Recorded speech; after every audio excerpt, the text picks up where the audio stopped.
New video at 11 for you shows Pope Benedict XVI conducting his last Ash Wednesday Mass as Pope for the faithful in St. Peter's Basilica. This video from within the last 2 hours. This is his last major liturgical celebration before he steps down as Pope on February 28th. ABC's Nick Schifrin is in Vatican City with more.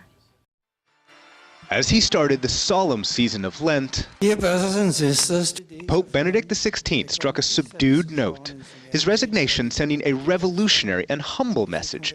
No one is irreplaceable, even a pope. Christ once again knocks at our door.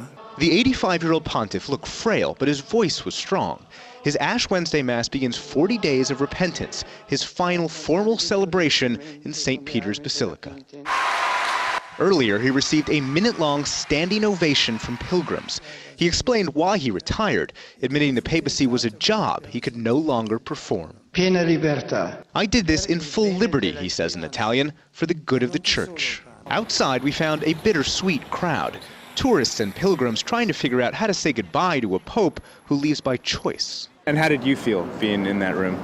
I was overcome with emotion and joy. He was open to people who weren't necessarily religious, and I think that's very, very important. These are the final public speeches of a man who spent his entire life as priest, cardinal, and then pope, teaching and preaching.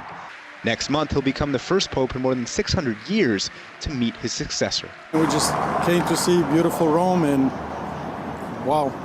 History happened. Just looking forward to see who the next pope will be and where he'll come from and what he has in store for the church. There's no modern precedent for what comes next. What will the pope be called? What will he wear? The church is pretty much making that up as it goes along, which is why the pope's spokesman admitted today the mood inside is still one of surprise and reflection.